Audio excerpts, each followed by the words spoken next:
I'm just going to hit record. So we're recording the session for this evening so that anyone who can't make it, you can pass it on to them or you can go back and watch it. So we've got a number of people in the room tonight. Thank you for those who have introduced themselves already in the chat box. As I mentioned, my name's Jordana. I'm from the Community Media Training Organisation. And it looks like we've got Peter Bell from Fine Music. We've got Warren Ray from 4TTT in Townsville. We've got Christy from Canberra, Chris Deacon. We've got, he's a user of multiple ubiquity links. We've got Evan in Cairns. Hi, Evan. Great to see you online. We've got Maze here, of course. We've got Gary Stevens from FM 993 Northside Radio. Did I miss anyone? Barry Barwick is here as well. And we've got, yes, Barry from Fraser Coast FM. Fantastic to see people coming in from all over the country. How wonderful. Okay, you're going to have a real treat tonight. We've got three very, very experienced people on the line to share your knowledge, to share their knowledge with you. We are going to be talking all about the changing face of links, a topic I know very little about, so I'm going to learn a lot this evening, but that's part of the process for me to get in there and actually learn some of these things, so I'm looking forward to hearing from all of you. Now, for this evening, we have a Q&A, so as you have questions, as Mike and the others are talking, please pop them into the Q&A, and then when each speaker finishes, I'll go back to that Q&A and we'll ask those questions. I might request to turn the mic on if the question's a bit confusing and you want to give it some clarity, I'll request that your mic turns on. So look out for that. If you don't have a mic, just let me know and just type your question into the Q&A. That's no problem at all. All right, so let's get started. As I mentioned, I am recording the session tonight, so feel free to pass it on to others after the session. Now, tonight's session has come out of lots of questions that have been going on, particularly in the Technorama Q&A on Facebook.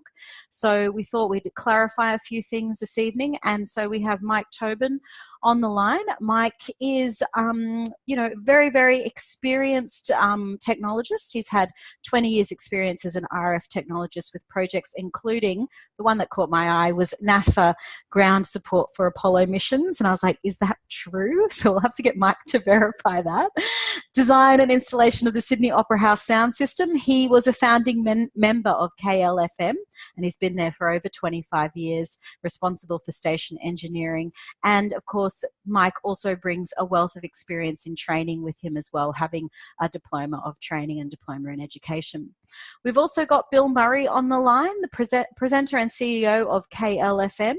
He has 38 years experience at PMG Telstra, mostly with their satellite services, and he's also spent 10 years as an electrical officer. An electorate officer.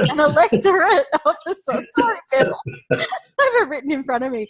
It's all electoral or electorate, as an electorate officer. So very wonderful to have those fellas on the line tonight, and of course we've also got John Maisels, president of Technorama, on the line, who is going to chime in at some point and let us know a little bit more about Technorama and the work that they're up to.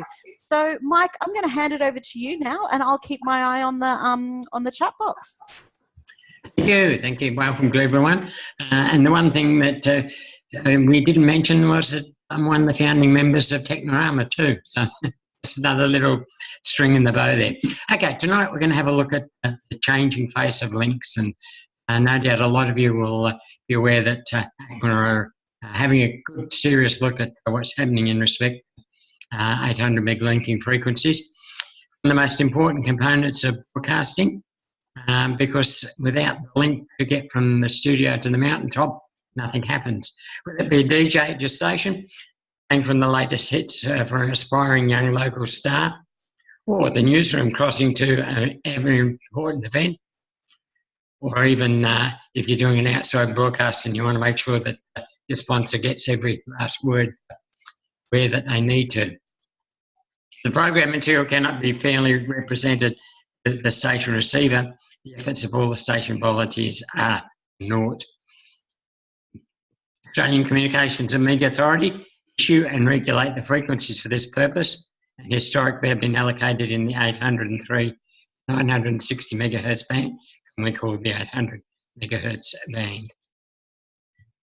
Excuse me, voice is getting a bit croaky tonight. Not really good. Sending material over the airwaves can take one of several mediums. Studio material may be sent to the transmitter, a radio link commonly called a studio transmitter link, or STL. And no doubt most of you will have seen a dish or some sort of antenna on the roof of the studio of most community radio stations to enable them to get the signal to the transmitter at the mountaintop site. However, over the last decade, with improvements in digital transmission techniques, wider bandwidths on virtual circuits have allowed the connection of studio to transmitter sites via the NBN or even via mobile phone services.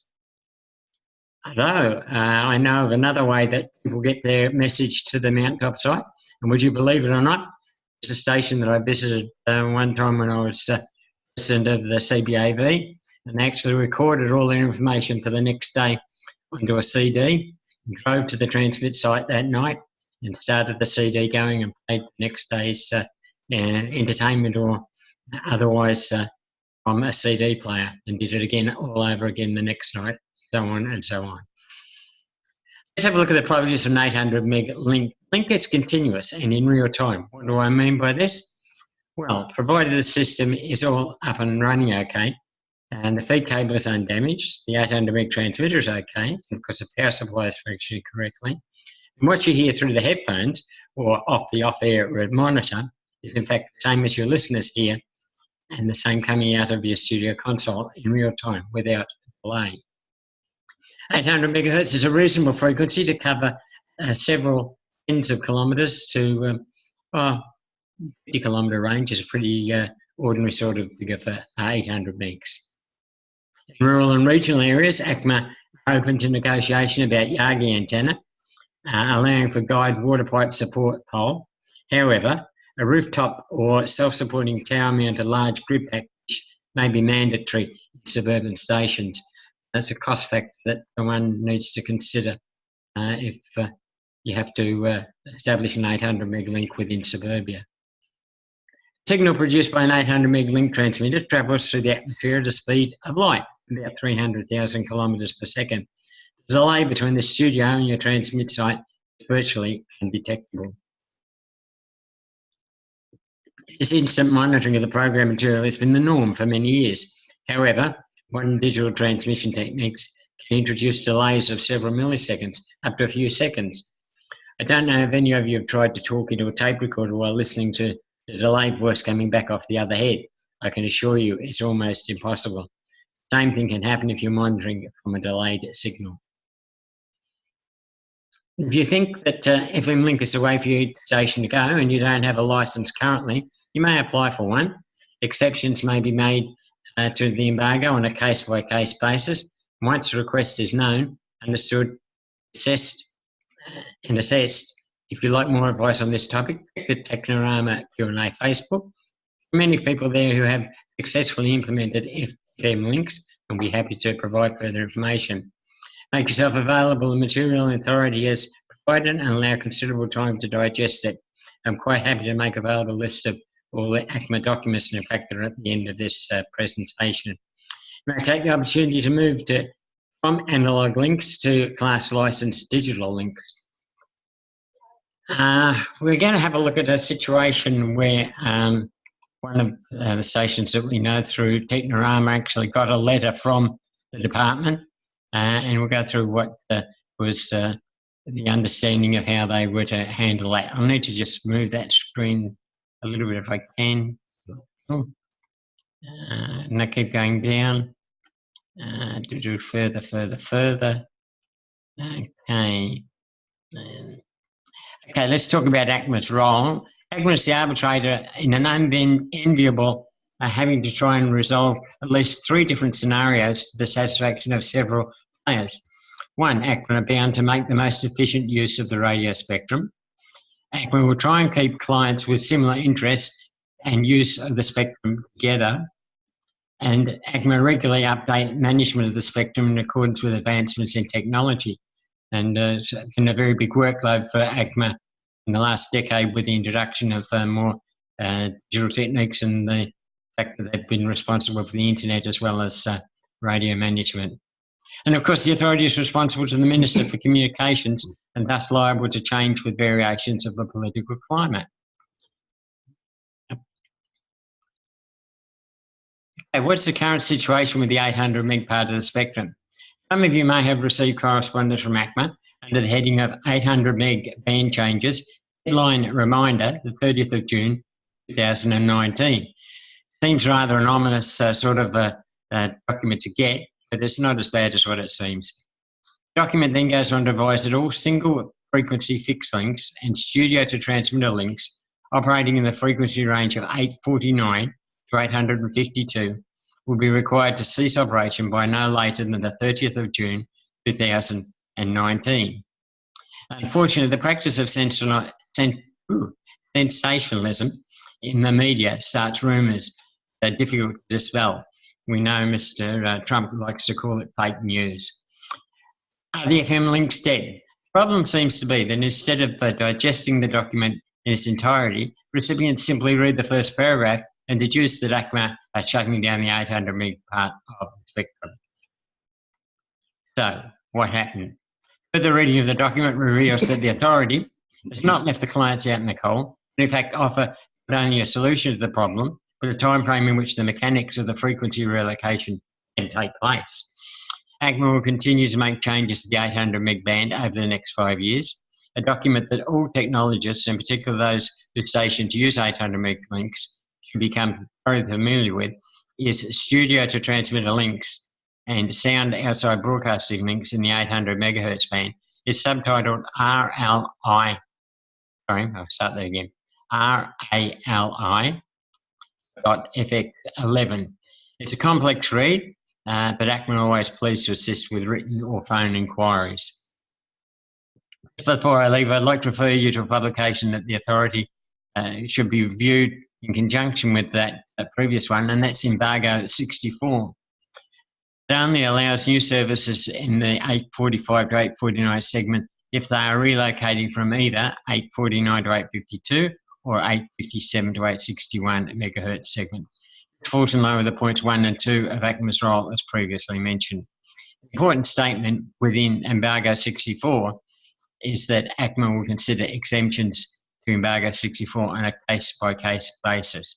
So although they actually specify some dates there where they say that they want the services cease transmitting, they are open to discussion about it. If you believe that FM Link is the way to go for your station and you don't have a licence currently, you may apply for one. Exceptions may be made to the embargo on a case-by-case basis once the request is known, understood and assessed. If you'd like more advice on this topic, check out Technorama Q&A Facebook. There are many people there who have successfully implemented FM links. I have got some other reading here that you might like to have a look at, and it's on the end of the recording of this tonight, but I'll go through it anyway. Publications that ACMA have made in respect of the 800 megahertz band, studio to transmitter links and sound outside broadcasting equipment, the RALI FX11, the Embargo 64, and a very long document, but I've got a lot of very interesting information in ACMA's long-term strategy for the 803 to 960 megahertz band. Okay, that just about takes care of the analogue side of things. We might throw it back to John for a word from our sponsor, and then Bill will come in and have a talk to us about some of the aspects of digital links. Thanks, John. I don't know if John's there, but John's here. He just wasn't expecting the throw to be quite that sudden. I know. I was actually going to see if we had any questions from the room for Mike. I just wanted to check if anyone has any questions. I haven't got anything in the Q&A at this point, but I did ask if anyone had received a letter, and Barry Barwick had said he'd received a letter only to advise of the changes because 4FCRFM is unaffected because their links are on 8.6 megahertz, so just out of that in the range. So yeah, if anyone else has any stories to share about that or how they manage their FM link there, that would be really great to hear from you in the chat box. But otherwise, we will throw over to John Maisels for a word from our sponsor. And hello. What I will say is that the information that Mike has just been talking about is collected in an article that's on the Technorama website. So if you go to www.technorama.org.au and you scroll down, you'll see there is a very clearly marked article about the 800 meg link shift. Of course, naturally, I don't have it on the screen here to throw up because I wasn't ready for that. But we've been talking to the ACMA over the last couple of weeks to get the story right, and they have confirmed that the words we have used represent a correct interpretation. And the documents that Mike referenced in his chart are also available as links from that article. So go and check it out, and then come back and ask us the questions on Q&A. Feel free. Meanwhile, let's see. It would be that one. So first thing we'd like you to do is make sure you've become a member. Technorama is a membership organisation. We can do these things because you've joined us. If you're not already a member, it costs you $10. On the homepage, the first thing you see is the link that says join here. It's easy.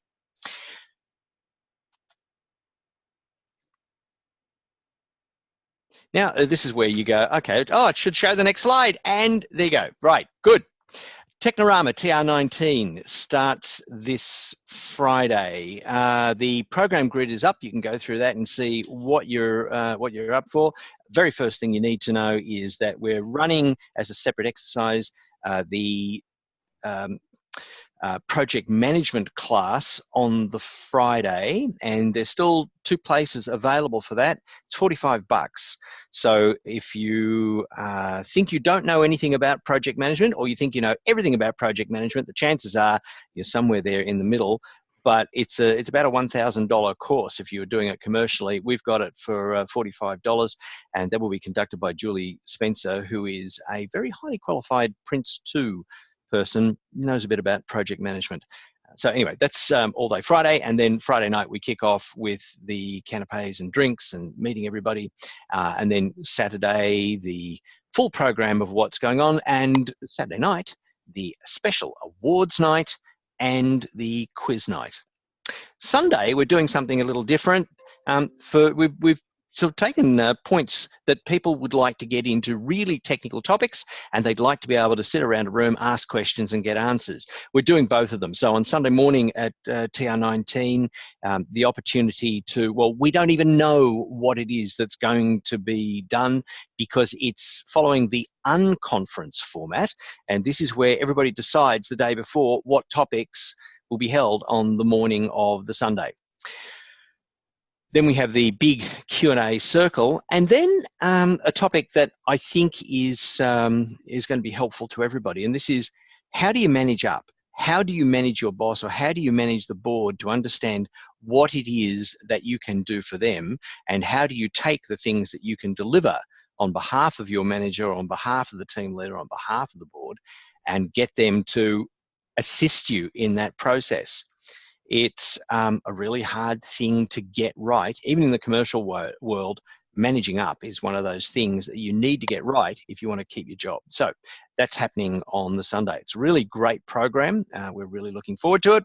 If you haven't already signed up, very easy to do that. And for today, if you sign up after seeing this word, you can go and put this special code in the sign up process and get the discount. It'll take you back to the early bird rate, even though we're only 4 days out. So the special word is compressed link. And you can do that when you go to the website, click through there, find the thing that says sign up for Technorama, and off you go. Now, a couple of other things that we want you to know about. There are some courses that Technorama has developed and the CMTO has rolled out. And these are in particular Tech for the Non-Technical, which is really a way to go and brief the board on what it is that they've got, what the technology is, and what their technologists can do for themselves. And even if you know all about this and you try to tell the board all about this, many stations really don't want to listen to what the tech says. This is a very sneaky backdoor way to try and connect the board and the tech. But if you're a station that doesn't have a good tech, or doesn't have anybody, or hasn't had anybody for a while, this is a good way to get to know what it is that's at your station. The other one is the Studio Blitz, and there's a great article on the Technorama website. You can go and have a look at that and see what we did at 2RRR.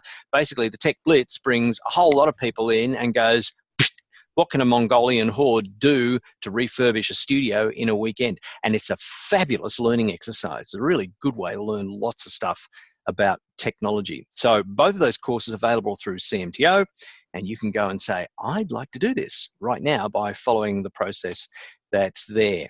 Okay, those two courses. The CBAA conference is coming up. Pop it in your diary. It's brought forward a little bit this year, so it's the last week of October 24 to 27, and it's in Melbourne. The magic word again, compressed link. You did remember that, didn't you? Because you won't find it again. Now, very quickly, the next two Technorama Tuesdays on the 28th of May, we're going to be talking about managing traffic, what you can do within the station to get your logs in order, to bill, to track, to schedule. And on the 25th of June, we're going to try a Stump the Chumps. We're going to have the panel of experts, and we're just going to take questions. And if there are any questions, we're going to sit around and chat for an hour. Just like on radio, really. Talk back. So they're the next two coming up. Watch the Technorama website. We'll give you the reminders, but grab those two dates. Magic word again, just in case you missed it, was compressed link. And now we're going to return you to the program. Thanks, John. Fantastic. So yes, I'll be at Technorama. I'll be up telling you all about the training stuff, so you'll hear more from me there.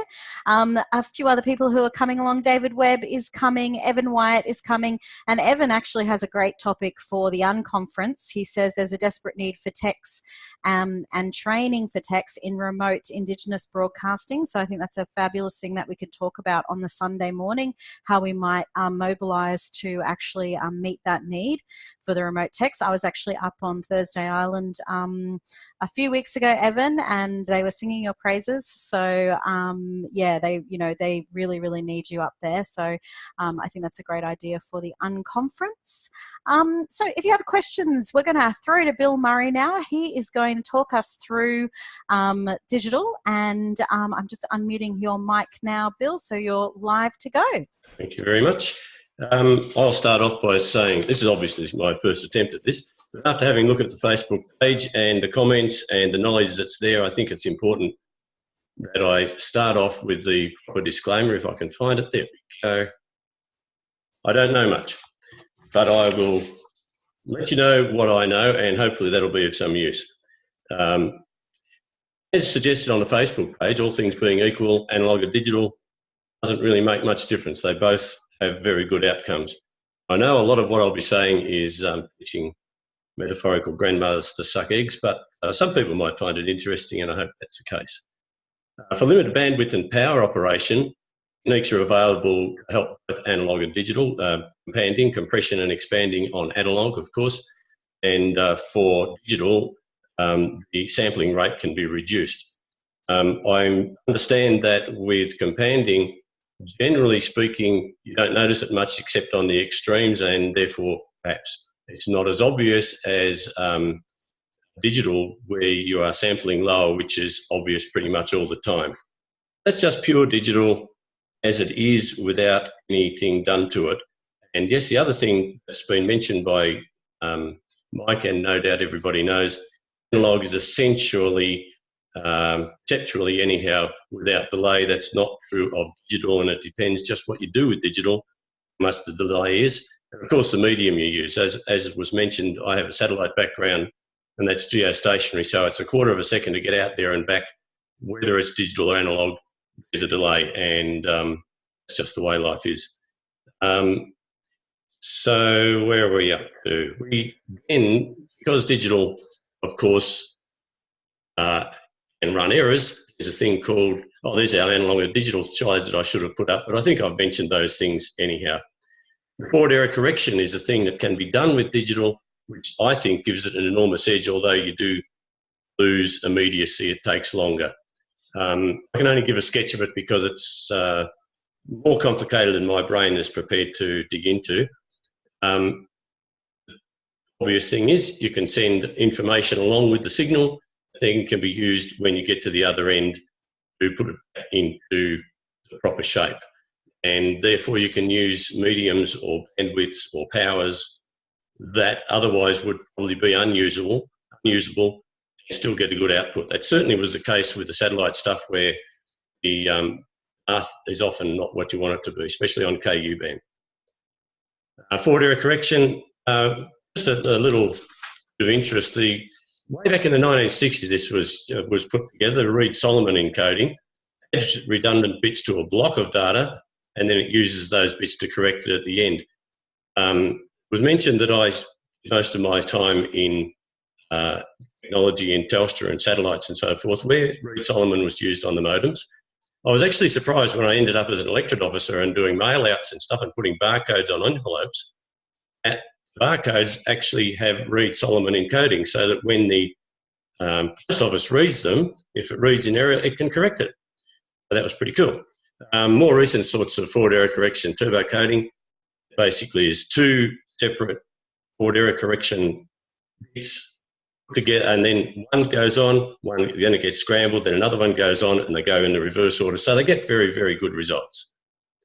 In the real world, I understand, and certainly it was true of our modems, generally they negotiate the best trade-off between FEC and modulation, because all different modulation techniques, of course.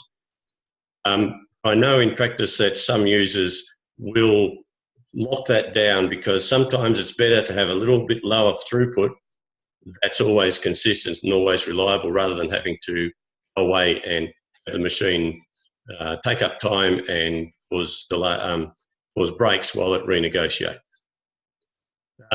Just running a bit on Wi-Fi, which was another bit of the stuff that was given to me as a brief. Basically, serendipitously, due to industrial, scientific and medical usage, Wi-Fi frequencies are available. Of course, there are rules, there's class licenses. 5 gigs faster, it's got a broader bandwidth up to 13 megabits per second, 2.4 up to about 600. Penetration with 2.4, but it is crowded, cordless phones, garage door openers, just about anything else you can think of. 5 gigahertz, not so good getting through things, but line of sight's okay, and I think that's what we'll be using fairly soon. The other bit that I was going to mention, which goes along with this digital part of the movement of the world, is outside broadcast via internet. Now, the detail of this next slide is from my son, because he's an IT type person, rather than I might have been once. Like, believe it or not, I once taught CCNA, but I probably don't remember any of it now. And even if I did, it would probably be long gone. Internet's ubiquitous, and any link with a reasonable uplink speed is usable. 3, 4 and 5G when it comes obviously are fine. The minimum uplink available is 384 for kilobits for the lowest rate 3G, and that's okay. And everything else is 5 megahertz, megabits per second or higher, so that's all available. There's a little picture of the current speeds that are available off that website, and you can find it pretty easy, just as I did, if you're interested. And the thing that where we'll be using it here at KLFM, where it all goes together, is a little local solution to our outside broadcasting, where we basically have an open VPN client, Postmaster transmitter on Linux, because that's what my son likes. I think it could go on Windows anyhow. Whatever connection available that we have, it'll most likely be a mobile phone. Then it goes back to the station, VPN server and a receiver there, and the audio ends up on the panel. Then we can just switch it through. Sean's using a Raspberry Pi in the test setup, and the thing is, once it's set up, plug it in, it gets some internet, it'll go looking for the server's looking for the client, and away you go. To make life very, very much easier, the station should have a fixed IP so that it can be found, and it must support port forwarding, but that's really likely to be the case in any case. Now, that was about it for me, so I know that wasn't very long. I hope it was of some use. Thank you. Thanks very much, Bill. That was great. It's good to see that diagram there as well. If you want to just keep it up on the screen for people. I'd be interested to know who's kind of making use of these digital links and how they're sort of running them at their station. If we've got any questions in the chat box, or if anybody wants to turn their mic on, let me know, and we can have a little bit of a chat. I've got Evan has asked a question. Evan, I don't know if you want to turn your mic on. I'll just unmute you now. It might be easy. I think you might just need to let me just try that again. Unmute. Evan, you're live now if you want to talk, or unless you're muting yourself again. So, There we go. We Yeah. can hear you now, yeah. Yep. Okay. Hey, Bill, it's an interesting one because I just knocked together a similar system as a test system using Raspberry Pis. And for your information, IceCast, too much latency. Okay, cool. I'll pass this on. Yep. Yeah. So what I went across to is OpenOB. OpenOB, okay, that's even better. Put that down. What it does, it uses framing. And it's got the latency down to about 20 or 30 milliseconds. That's very good. Yes. Yeah. And my next question, VPN server at the OB end. What are we using that for? Well, Sean's view was he didn't want anything else going to the normal server. He's running it over a VPN rather than just straight to it. So he keeps it VPN, and he has a VPN server, so it just protects it a little bit more. If that makes sense. Okay. From a security point of view, I believe his issue is. Oh, right. I thought it might have been putting it there, maybe streaming down that VPN and getting a better connection, or faster connection or something. Yeah, primarily I understand it's for to give a bit more security. And from what I understand, and the real client will start looking around, start saying, "Where are you, server?" as soon as you plug it in. And the server's got to be there to recognise, the VPN server recognises it, and that establishes the connection. Yeah, okay, that's fine. Just of an interest on the one that I knocked up, I'm using it's purely battery powered now at the OB. I'm testing this one still. I'm using a TP-Link M7300 straight off the top of my head, and it's battery powered. You can get 10 hours out of the 4G, it's a modem, Wi-Fi modem, no physical connection to it. Raspberry Pi, stick it up into onboard Wi-Fi, fire that up. Yeah, that's what's two next to each other. They just connect and off you go. Yeah, and it finds the studio automatically using OpenOB. Evan, is that something that you could just bring with you to Technorama for a bit of a show and tell?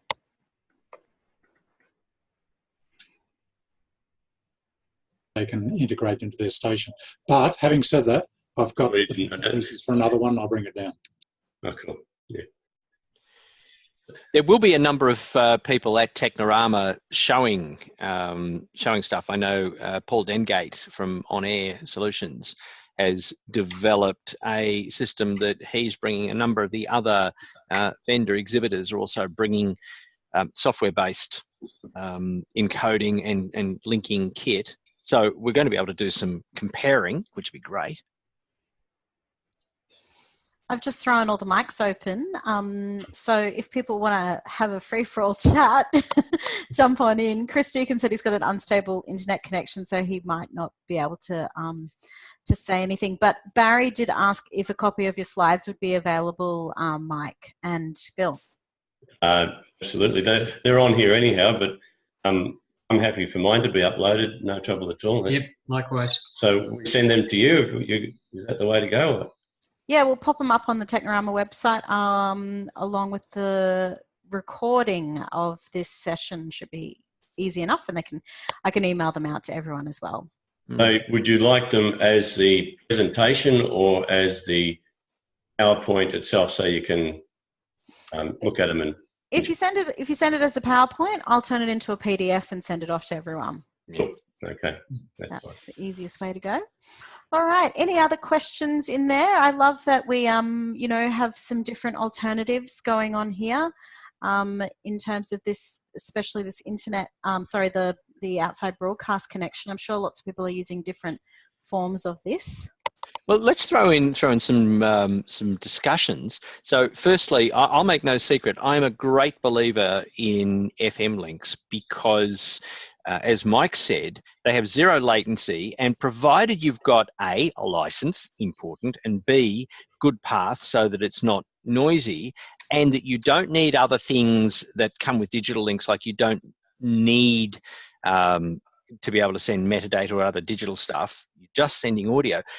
Analog links work spectacularly well, and if they are licensable, will go on forever. One of the things that I've seen with grant applications is that the ACMA has, or either the ACMA has created or we have inadvertently created because we didn't understand it, a bit of a headless chook syndrome in which we sort of appear that the sky is falling for FM links, and it's not. But there are still challenges that FM links have, particularly in the areas of noise and performance, that digital links don't have, but digital links inherently have delay, which is not important at all if you're just transmitting this from the studio to the transmitter, and quite important if you're doing an OB and you actually want to do some talking around. I noticed that Alistair Reynolds has joined us, and I'm going to pop him on the spot because Al and I were talking about this at lunchtime, and he mentioned that he'd put at 2UE, they had previously had Dolby noise reduction around the link. And I thought that was really interesting, but it occurs to me to ask the question, why, and would that still apply? So under what circumstances would you put noise reduction around an FM link, and under what circumstances wouldn't you? Al, you want to turn on your microphone and have a go at that? So I'm not sure if Alistair's microphone is actually working, but it's unmuted at the moment. Unmuted. Yes. He's got a couple of instances of himself in the session. Oh, does he? Yes. Oh, he doesn't know which person he is. He can come back actually when he's feeling a bit better, maybe. Yeah, I've tried to unmute him, but it doesn't look like it's possible. I'm putting him on the spot because he didn't know I was going to do that. This is what That's you do to right. friends. Yeah, exactly. Who else can we put on the spot in this group? Yeah, John. Yeah. Yeah, Evan. Just while you're talking about that, there was an interesting one because right now I'm just trying to resolve a noisy link, and trying to sell the client. I'm using a Barracks box now, and I'm trying to convince them that's the way to go, but they want the link. So now they've got noise and they're trying to figure that out. So, but I'm not too sure where it is. It's a 20-year-old RVR link that they've pushed into service. So don't know where the noise is, but it's inherent anyway in all those links anyhow. So it's hard to convince them otherwise. Well, if you don't have a good link budget and you haven't, you're not capturing enough of the signal, what sort of noise are we talking about? Well, according to them, I haven't heard it. I've got to go back and have a listen to it when I set it up. But being a broadcaster, they're always got super sensitive ears to the technicians, and they reckon they can hear noise on that particular link. So I've got to have a look at it. But I don't know whether it's inherent noise on the link or a 20-year-old piece of equipment that's still running. Yeah. I mean, the good news is you can use serious amounts of gain in the antenna between links. So, if you've got a reasonable sort of path, certainly, 10 kilometres, you would have absolutely no problem getting good performance out of a link, an FM link. John? Yeah. They haven't got a Fresnel zone clearance problem, have they? Evan? Do you know if there's a Fresnel zone clearance problem? They're shooting off the edge of a roof or something strange? Evan, you're muted. Evan is muted and not talking, or Evan is muted and talking. He could be talking. He's talking and he doesn't know he's talking to himself. It could be. And Alistair Reynolds is reporting Mike is not recognised by the webinar program. Oh, that's annoying. Headphones are. Mute. There, now I'm unmuted. Now you're unmuted, yeah. Who muted me? Yeah, look, no, if I stand at the studio end, look, I can see the tower. It's on top of a hill, and I'd be lucky if it's 3 or 4 kilometres away. Oh, okay. So it's short path, visible, nothing in the way. That's right. They're the clear sort line of of sight. circumstances under which an FM link would perform extremely well and give you very little trouble over a very long period of time. Yeah, that's right. Well, that's something I've got to figure out anyway, because that distance and the receivers, the reception needle's hard over to the right. That's good signal. Mm. And they still say there's noise on the link. So, Not anyway. overdriving, is it? Well, you know, people have been fiddling up there. I've got to go back and have a look. Also have a look at what the receiver bandwidth is set to, and if it's wider than what it needs to be, that will bring out a band noise in that can be very annoying. Yeah, it's an old RVR, and it's got a switcher. I think it's got a 19K filter switch, if I remember, on the front or something like that. I wonder if that's in or out, or anyway. Anyone experienced on RVR gear? Nope. Gordon Smith, if he's around. Yes. I'd be interested to hear from anybody who's done the transition from an analog link to a digital link, and what differences you noticed either from a technical point of view or from a production point of view, and what you had to do. Anybody who feels like to can just let us know in the chat that you want to come up. It's a real pity that Peter Bell doesn't have a microphone available, because I was very intrigued to read in the Q&A discussion over the weekend that Fine Music 2MBS is going to put in fibre from the studio to the transmitter, which I would hope would give them real control over the link. They've run an FM link for just like ever. Previously. Chris Deacon just put his hand up. I think you might be able to talk, Chris.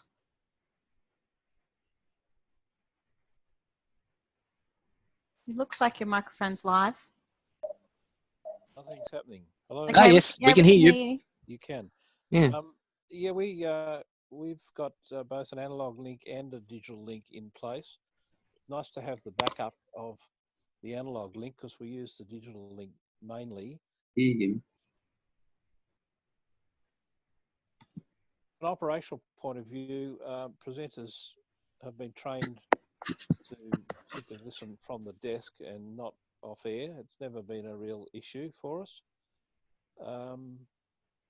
The other thing I was going to mention was your decision to use an analog link to a large extent will depend on the cost of mounting the receiving dish on someone else's commercial site. If that's going to cost you about the same price as your transmitter rental at that site, you might consider doing something simpler, smaller and easier. So we've got Ubiquity gear. We actually run a multi-hop, 2-hop over 15 to 20 kilometres, plus integrate another station into the same second part of the hop to get to our transmitter site. And we've had a very successful operation, largely interference-free, for the last 12 years, using the same $150 nanobridge, Ubiquity nanobridge. We're about to replace them with the latest power beam version, even though there's not an awful lot wrong with the current ones, but the problem is the firmware has outgrown the hardware. So we've decided, for better alignment and maintenance and band monitoring, to use the power beams, because they offer you much more up-to-date solution. But generally, very, very positive experience. How much are the links, Chris? They're still in the order of $150, $200 at each end. At each end. Yeah. And is that bi-directional? Yeah, bi-directional, about 70 to greater than 70 megabits per second. We're running PCM. Only uses about 2.5. So, and of course, you can put your video monitoring from the transmitter site back down the line, and all your remote control facilities. But having said that, we're also going to put in fibre. So we've got a third level of redundancy, in fact, because we have had We have had some interference issues on occasions, mainly not radio interference, but a cable. It's more likely to be a mechanical problem. The LAN cable feeding the dish got damaged by the wind, right down to the copper, and took us off air. So it was nice to have an analog link and an internet backup, maybe a 4G as well. We also use it for OBs. We've got a slightly different version, the non-directional type, or less directional type of terminals from Ubiquiti. The short distance little panels, I can't remember the name of them, nano stations they're called.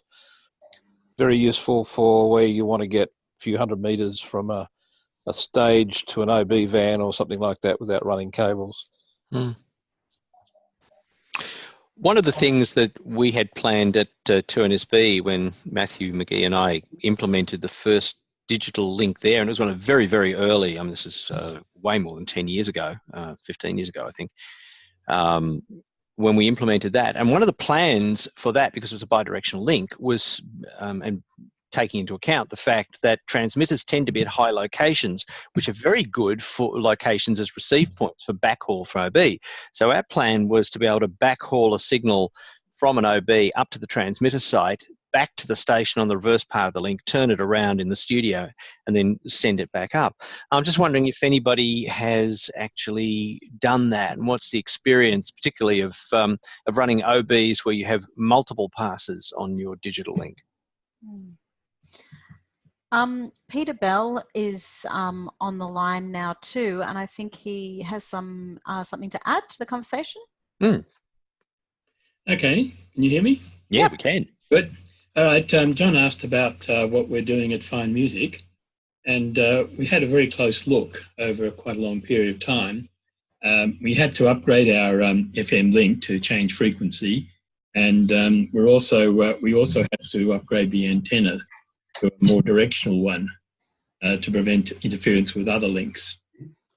And looking at the cost of doing that, and other things that we had to do, for instance, where we are at St Leonard's, the area between St Leonard's and the city is in the process of being rebuilt, and we think it's only a matter of time before someone puts a building right in our path. So we've decided to go to fibre, and we have a fibre now connected to our studio and to the transmitter, the Governor Phillip Tower. And we are using a section of the bandwidth of those two fibres purely for the audio link, the digital audio link. We have some tie-line codecs that will have one at each end. For backup for that, we use the internet against fibre, and as backup for that, we have an NBN connection at both ends. And it's arranged so that it will automatically switch. There's also, for audio, there's a backup set of codecs, so that there's virtually no single point of failure that would prevent us getting something on air. Well, let me ask you a question about that in terms of backup, though, and automatic switching. Do you have all your links time aligned? Because if they're not time aligned and you do a switch, of course, you're going to hear a stutter rather than a seamless transition. Yes, we probably will have a stutter. We haven't looked at trying to time align them as yet. The main link, the one that's normally used, should be fairly low latency. The other ones will probably be slightly higher latency because of the nature of the switching between the two places. And I imagine you would be running fairly, you'd be running uncompressed, fairly high sample rate? Yes, that's right. Uncompressed high sample rate and with no forward error correction. Error correction generally adds 100 milliseconds or more. So what do you regard as low latency in this case? Well, we would like a latency in the order of a few tens of milliseconds. Okay. May I ask Peter a question? Yeah. Certainly. Peter, is the fibre you're using, is that related to the digital radio fibre, or is it separate, completely separate? It's a separate one. We've installed our own separate fibre. Because one of the frustrations we've got, I mean, we haven't started digital radio in Canberra yet, but the fibre's about to be put in. And it would seem that it's feasible to put a fibre in for that service, but it's not feasible for NBN to put a fibre in for internet. Yes, well, it's probably because the fibre we're putting in is not part of the NBN. That I'm not sure what technology NBN's using. Right. But it is a commercial level NBN connection. But it definitely has a few extra milliseconds of latency when you use it to ping. Right. But, the other reason for fibre is that for telephone, we're going to be putting our PABX. In fact, actually, the PABX is now connected via the fibre. When we ring out, and as from tomorrow, when you ring in, you'll be going through a fibre link to the station instead of the ISDN links. They're disappearing. Peter, when you say you're putting your own fibre in, I imagine you're not actually out in the street pulling a lump of plastic. So commercially, how did you achieve that? We worked through a company called Next Telecom, and they've arranged that. Next Gen? Next Telecom. Next Telecom. Okay. Yes. And they've been very helpful to us in providing.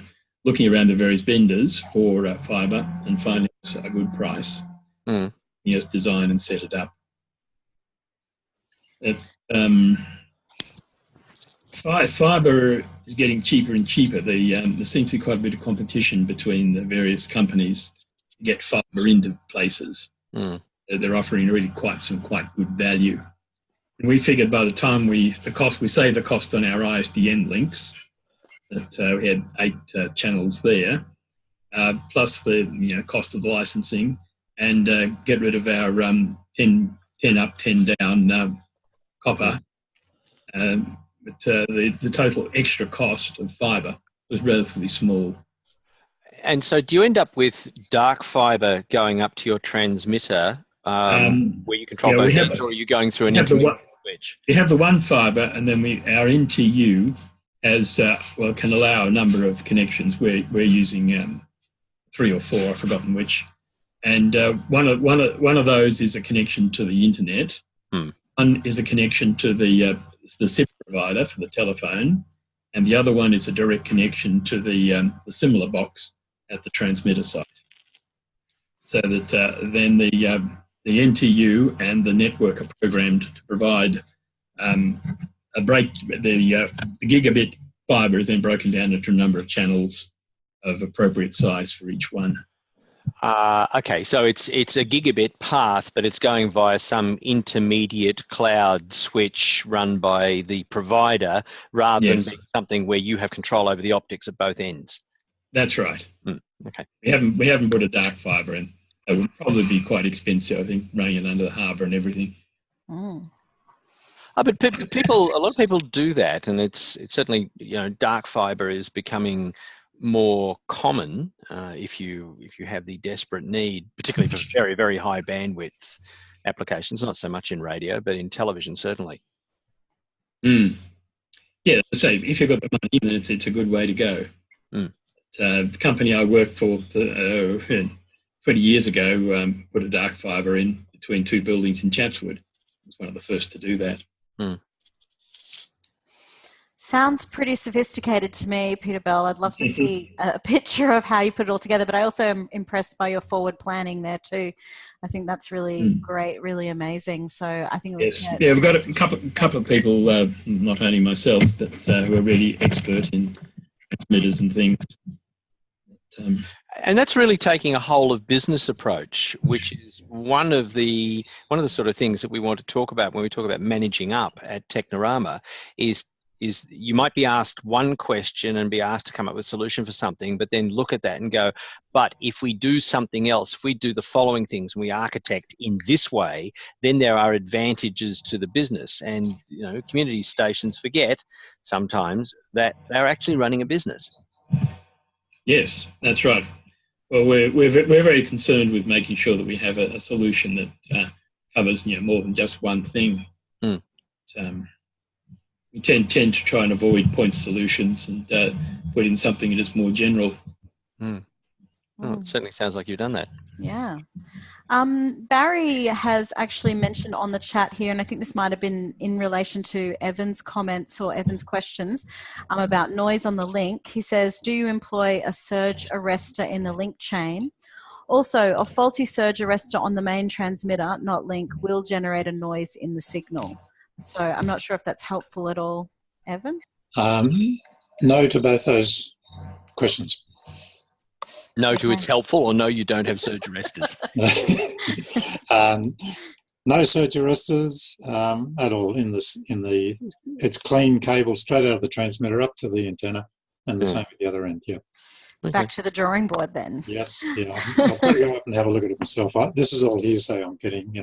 I've been away for a while, and I'm just getting this feedback, so I've got to go and have a look. Right. But while I'm just here at the moment, can I just roll back? Is Chris still on the line there? Yep. Yeah, still Chris, here. Yeah, just one question that came to mind as you were talking. I've put a fair bit of ubiquity equipment in remote areas and Aboriginal communities around the top end and for different purposes. And one thing that I was thinking about, could be a solution here, is if I talk the client into using a point-to-point link from their studio and get rid of the link.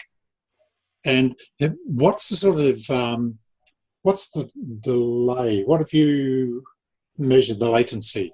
And how do you get the program across that ubiquity link? What are you using both ends? We're using Barracks 1000 or a Barracks 500, about the same. It's less than 20 milliseconds. That's all right. Yep. I mean, the major delay is actually the processor. It's a digital processor. And I was going to say earlier that depending on whether you're using analog or digital link, the location of your processor is pretty critical. We have a processor at the studio at the moment running into an analog link, and we're experiencing considerable amount of ringing over modulation in the transmitter as a result of the analog link. It's non-linearities in the filters. That problem goes away completely when we go to the digital link. And you can also leave your processor at the studio and have the convenience of controlling it there as well. And you rely on the transmitter to have some sort of a basic limiter on its input. But it's a much cleaner signal using the digital link. Okay, that's interesting, because that is another issue too that I'm facing up there with this client, is where we're going to position this now. They want the link going, and then so we pull the processor back to the studio. And if you're saying it runs quite nicely over the link, that might be a solution for me. Yeah, the important thing is to protect the front end of your digital link. Oh, the front end of the link, yep. Yeah. Evan? Yep. Yes. Bill and I have been having a natter here with the mic muted. A couple of things that you might look at in that link, do the sums on the actual path loss and see whether it should be pinning the needle at the receive end. Yep. And if it shouldn't be, is there something else around at the receive end that's causing the excessively high signal into it rather than the signal it should be? Okay. All right. Point taken. Have a look. It's certainly possible that noise on a link like that could actually be the result of something on adjacent channel, or something that's firing into the link and just being decoded as crud. Especially if you see a needle pinning when it shouldn't be. Yeah. Yeah, see, the difficult part I got, of course, like any station, I just want to shut all the audio into the link and shut it down, have a listen myself and see what it is, see if we can... Okay. Strawberries on the table. Oh, you just go up to the transmitter and pull the plugs out, That really gets them excited when you do that. Oh. Alistair chimed in. He says you could use an analog noise reduction technique on 850 megahertz analog links such as Dolby A or DBX. We did this in the past. 2-to-1 DBX compression was used in the past for digital links and delays such as eventides for bit reduction. Yeah. Okay. And that's actually quite a good option. A pair of DBX links back to back Yep. can be relatively inaudible and adds zero latency latency the to the process because it's analog companding. And they're still available. They'll be available on eBay. So you go and get, say, the DBX links that used to be used with the TAC tape recorders, the old multi-track 3440s. They had an external DBX unit. The 8 channels had external DBX units, and they could be pressed into service as noise reduction on an analog link. Okay. Good. Anyone else who wants to chat and hasn't had a chance, now's your moment for it to chime in. Just give us an oi on the microphone. We'd love to hear from you. Got a few other mics turned on. It's great to see so many people in the room and having these conversations. I'd love to hear from anybody who's just tried the code. I suspect nobody has because I haven't seen anybody pop up with a registration, but it's there. That code again. Compressed link. Keeping tabs on that compressed link tab. I'll know exactly how many times it gets used. By the way, here's a secret. So you can use that now if you haven't registered for Technorama, or you know somebody who hasn't registered for Technorama. Shoot them the link. Where shoot them the magic word. We're happy for you to use it because we'll know that it leaked out of this webinar, and that's a good thing. Share the love around as much Absolutely. as possible. Excellent. Okay, Mike and Bill, anything more to add from your end? Other than it's been a very interesting evening, and I was hopeful that it would generate the conversation it did, and it has done, and I'm very pleased with it. And John, I'm sorry, our framing's terrible. Yeah, I saw that. That's just crap television work. It's no good. Everybody, I can't recommend enough that you go and read if you've got FM links and if you're part of the band shift, you've had to relocate from one frequency to another, or it's coming up. I can't recommend strongly enough that you go and read those documents.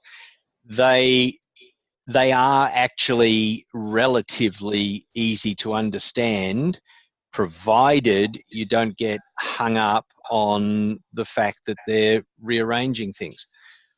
The link band that we had was not particularly well managed. There was, the protection ratios really came out of the fact that everybody stayed out of each other's way and there was a ton of spectrum. But what has happened now is that the spectrum above 850 megs been handed over to be part of a 2-frequency linking process. So the bottom half is down around 803, the top half is at 850, and that allows full duplex use for mobile services, for example, for television outside broadcast work, where you often need open channel full duplex links. And the Sound OB part is now co-channel shared, so it's equal weighted with narrowband single frequency operation. The question is how they manage that so that the broadband FM links aren't completely obliterated or the channels aren't taken up with just a couple of narrowband services making use of a broadband service impossible. John? Yep. There's one thing that we should mention just to wrap things up, and that is that what you and I spoke about, the problem of not an admin one, but an equipment one, where some of the equipment won't retune to the new frequencies, and not to be afraid of it because there is funding available to take care of that situation. Yeah, and certainly that's something that the CBF has been funded very specifically with some money to enable people who have to change frequency but don't have a link that will change frequency. There is money available to fund acquisition of new replacement equipment in that circumstance. Yeah, they keep saying that. They do mention that pretty widely. Mm. Yeah. Okay, should we wrap it up then? I think that was a reasonable thing. Yeah, and for the night, John Deering's just said he wants it's compressed link, all one word, isn't it? Correct. Okay. It's case insensitive. I haven't been able to break it. You just go up there when you go into the link, and it says, what do you want to buy? And there's a little click that says, do you have a code? And you click on that, you put the word in, and it comes back immediately and says, oh, look, I've unlocked this and the rate has changed. Great. Well, I'm sure there'll be many more conversations like this over the Technorama weekend. So come along. We'll love to see you all there. Thank you so much for the presenters tonight, Mike and Bill. Fantastic work. And thank you as always to John as well for chiming in, and for everyone's attendance. It's been wonderful having you on the line tonight. I'd really appreciate it if after the session you filled in the feedback. That helps us develop sessions for future. And we've got Heidi there in the frame now. She's filling up the space in the frame that needed filling up. Thank you very much, Heidi. Not sure that's what you want to say about Heidi. No, John. Careful, John. Exactly. Good He's one who evening, brought it everyone. there. Good evening. All right. So thank you very much to everyone for your participation this evening. Stay tuned to the Technorama Q&A on Facebook for upcoming ones. And also, please, if you can, go on and encourage your station to apply for training through the CMTO. The round is open till the 23rd of May. And we've got some great technology training in there along with all the usual offerings. So encourage your station to get on there and apply for something, because it is fully subsidised by the CBF. All right. Well, that's it for this evening. And I'll stop the recording now, and you can make your way out of the meeting.